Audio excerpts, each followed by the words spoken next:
bites the dust. Another one bites the dust. And another one gone, and another one gone. Another one bites the dust.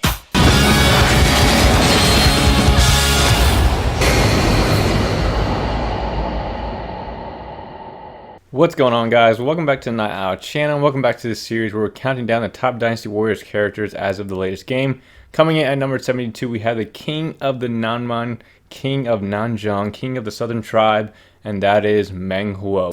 Lord, Meng Huo, bad news! We're in trouble! Meng Huo is a figure who is known for rebelling against Shu in the Southern Plains 2 years after Liu Bei's death. He's popularly known under his title as King of Nanman and Zhu Rong's husband. Meng Huo is thought to have lost 7 times to Zhuge Liang before him and his people surrendered. So Meng Huo comes in at number 72 on our list. Let's see where he stands on the popularity polls. On the first popularity poll, Meng Huo received 666 votes, a little scary, out of 75,000. And then on the second popularity poll, he ranks down at 82nd, almost at last place. And then in my personal rankings, Meng Huo is down at 66. That is so weird. He is 66 on my list, and then he has 666 votes on the popularity poll. That's strange. So Meng Huo was the leader and the king of the southern tribes. And in one of the games, I believe it was Dynasty Warriors 4, you start off his story by playing and trying to subdue the southern tribes and bring them all together, because that southern region where Meng Huo and the Nanman live, they were all separate tribes, and he brought them together and became the leader of them all. I believe it was Dynasty Warriors 4 where you go around taking down each of the tribal leaders, basically submit to Meng Huo's leadership and stuff like that. Meng Huo doesn't treat his people as subordinates. He has a very strong relationship with his troops and officers, and all consider themselves a close family with an unbreakable spirit. So that's what plays into the whole, Zhuge Liang of the Shu Kingdom having to beat him 7 times in order to quell their spirit. And eventually he does. They're able to subdue the Nanman and are able to basically ally with them and help them with their northern campaign against Wei. The Nanman themselves are quite strange. They've always been quite unique to the Nanman themselves. They wear different armor. They look completely different than than the normal soldiers and stuff like that. They're very strange. They got some weird cutscenes for the Nanman, especially in the earlier games.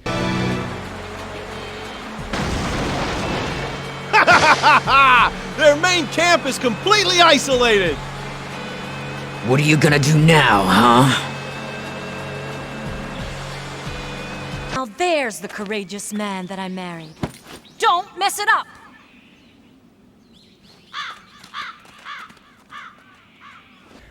They were some weird dudes, but the Nanman King, 72nd on our list, making his playable debut back in Dynasty Warriors 3. And let's go ahead and jump into Meng Huo and his weapon style, how he's changed, and all that other stuff.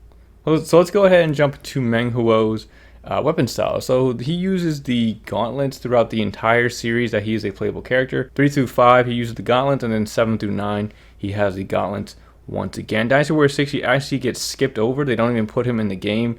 When they made the jump from the new consoles back in the day, from Dynasty Warriors 5 to Dynasty Warriors 6, there were some characters that got left out of that game. Like a couple people that I can remember off the top of my head is Pang Day, and I didn't even know about Meng Huo not even being in the game. I didn't even realize it, but it's quite strange that they had such a heavy impact on some of the earlier games, because the Nanman campaign, attacking Meng Huo, it was pretty tough. I mean, you had to go through the poison marshes, going against elephants. You had to go against the people with the armor that can deflect arrows and stuff like that. It was pretty challenging. So just to see their significance in the games prior to that, and in Dynasty Warriors 6 there's no Nanman campaign and there's no Meng Huo, and then in Dynasty Warriors 7 and 8 he becomes a playable character again, but there's no story, there's no stage in the story modes where you go against Meng Huo. There's no Nanman attacks, there's no southern campaign or anything like that.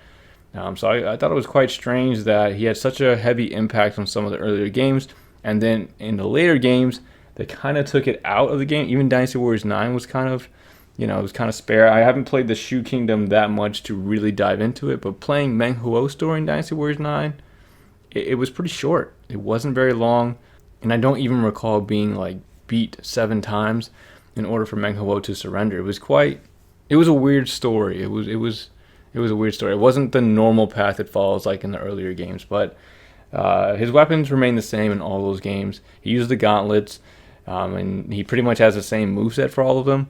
In Dynasty Warriors 3 and 4, maybe even 5, he was very hard to use. He would have like this belly flop attack that if you would miss, it would leave you vulnerable, and like you would fall on the ground, they could still hit you and stuff like that. It was a hard character to play for sure. And Dynasty Warriors 7 and 8, it got a lot better because you can actually start grappling them now, which was 10 times easier to do. And then Dynasty Warriors 9, they continued the tradition. He could still do the grappling and attacks and all that. And one of his grapple moves, I think it was the only grapple move he has in Dynasty Warriors 9. It's like he does like the Hulk smash. And you just grab one of the people, you just start flailing him over his shoulders and stuff. It's crazy. But the gauntlets themselves, they're an okay weapon. I'm not really too big on them. Ding Fong, I also play with Ding Fong, who also had the gauntlets, and you know it was cool. The grappling's always cool. But playing as Meng Huo, it kind of, I don't know. By the time I played with him in the later game, because I played it in order, I was just so tired of using the gauntlets, man. Because it's a limited range, and they're just, you know, it's just like it's all right, you know. So anyway, Meng Huo uses the gauntlets, and let's go over his, I guess his voice acting. So Meng Huo's voice acting is, you know, it's pretty good. I can't complain about it too much. The Dynasty Warriors 9 one, I mean, I get it. It's hard for them to, you know, retain the services of people, especially when the game is made so far apart. It's hard to retain the services of the exact same people for all 90 people. But the ones that he had between Dynasty Warriors, I want to say Dynasty Warriors 4 through Dynasty Warriors 8, he had the same voice actor. So, but in Dynasty Warriors 9, they got somebody else. The Dynasty Warriors 4 through 8 guy, he did a really good job. I think that's the Meng Huo that I'm most familiar with. And for people who play the game, they'll probably recognize Meng Huo's voice more from that guy than the newer guy. But his voice acting is fine. I can't complain too much about it. Meng Huo is not a very, in-depth character. He has the one significant battle with Nanman, and I mean he's the Nanman king. That's what he's known for, and that's probably why he didn't do too well in the polls themselves. I don't really see many people trying to play as Meng Huo. In Dynasty Warriors 4, it's actually really difficult to unlock him. I forgot what I did to unlock him, but it was pretty difficult to unlock him in Dynasty Warriors 4, and I don't see many people going through that trouble to get through him. Of course, in the other games you can play him without having to worry about that hassle, but I don't really see people clamming to get Meng Huo. He's a cool character though. I can't complain about him. Oh, another thing in Dynasty Warriors 9 is like I said, his story was kind of short, and it was just a weird. I couldn't follow the story. Like, it didn't follow the normal Nanman path like in Dynasty Warriors 3, 4, and 5. One of the missions, they had us sneaking around, man. It was such a strange mission because I don't know if it's something new that they're doing in Dynasty Warriors 9. I know they're constantly updating and stuff like that, but they added these sneak missions. I had to do at least one of them to continue and do his story.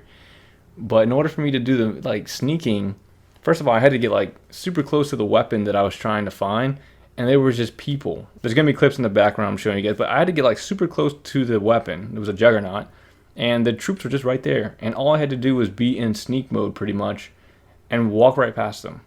It was a weird thing because it took me a couple tries because I would just rush in there and be like, oh, what do I have to look at? Okay. And then the game would end, it would be like a defeat, and I'm like, what is going on? So it was a little annoying to deal with. His story is, it's pretty refrained and restrained. I mean, that's what he just has that one part. So doing that part for his story was kind of strange. I mean, why is he sneaking around looking for weapons? Was that part of? I don't think that was part of the older games. He just kind of defended his homeland when the Shu army invaded. During his cutscene in Dynasty Warriors 9, it made sense when Zhuge Liang, when they depicted him saying, "Oh, we can't just, if I just came in and asked you for friendship, you would have assumed that I can't fight. So we showed you that I can fight, so that way it'd be easier to be friends." And that makes more sense because Meng Huo was like, "Yeah, you're right about that," and that makes more sense because that seems about right towards his character. He wants, somebody that's going to be strong if he's going to ally with them. So I guess we'll go over his relationships and then we'll close it out for Meng Huo. I don't have a lot for Meng Huo. He's kind of like Zhang Jiao in a sense because Zhang Jiao has that one bit, that one section, and that's just the Yellow Turban Rebellion at the beginning of the game. That's all he's known for, and then he dies, and that's it. That's all Zhang Jie. Meng Huo is the exact same way. He just has the southern campaign part when the Shu attacks and they become allies and stuff like that, and that's it. That's the only thing he's known for. But let's go ahead and talk about his relationship, and the only relationship he has with another playable character in the game is, of course, his wife, Zhu Rong. Zhu Rong is completely in control of Meng Huo, even when it comes to the Great King and being the leader of the Nanjiang people. He is completely submissive when it comes to his wife, Zhu Rong. She can easily boss him around, tell him what to do. There's tons of cutscenes throughout the games, but it's all out of love. It's all out of showing that warrior spirit and stuff like that. She's definitely a lot more aggressive than Meng Huo and far more intelligent as well. So that's the only relationship he has. All the other characters he has relationships with are all NPCs, all the Nanman people or anybody that's, part of that tribe or in that region under Meng Huo. He's friends with them as well. But, Zhu Rong is the only playable character that he is closely, and that's because it's his wife. So, but that's pretty much all I have for Meng Huo here. We covered his weapons, voice acting, relationships, the weird cutscenes. The Nanman are weird people, man, but they were depicted pretty well in the earlier games. That's just who they are. They live in the jungle. They have all these weird things that aren't normal to everybody else, regular soldiers, horses, all that stuff. They have elephants, poison swamps. They don't wear armor. They just wear like Tarzan stuff, and that's all I really have for Meng Huo. He's known for that one thing, and that's all there really is to Meng Huo. His weapon style, that's gauntlets. It's like I can see why he didn't do too well in the polls, even though he is the highest character as of right now that I've done so far. He was up at 47th for the first popularity poll. He's received the most votes. So somebody out there likes him, but not enough to put him up, too high on this list. But anyway, guys, that's going to be it for Meng Huo here. Number 72 is done, and we're on to number 71, almost out of the 70s. I think once we get to like the top 50, maybe the top 45, 40-ish, we're going to get into some really interesting characters, fan favorites. Those are going to be some interesting videos, so make sure you're subscribed so you don't miss out on that. But that's all I have for Meng Huo, the great king, great Nanman king of the south. And if you guys enjoyed, definitely appreciate it. Like, comment, subscribe. If you guys have anything to say about Meng Huo, let me know in the comment section. If you guys like him, if you use him, or anything like that. But other than that, guys, hope you guys enjoyed it, and I will see you guys in the next video. Thanks for watching, everyone.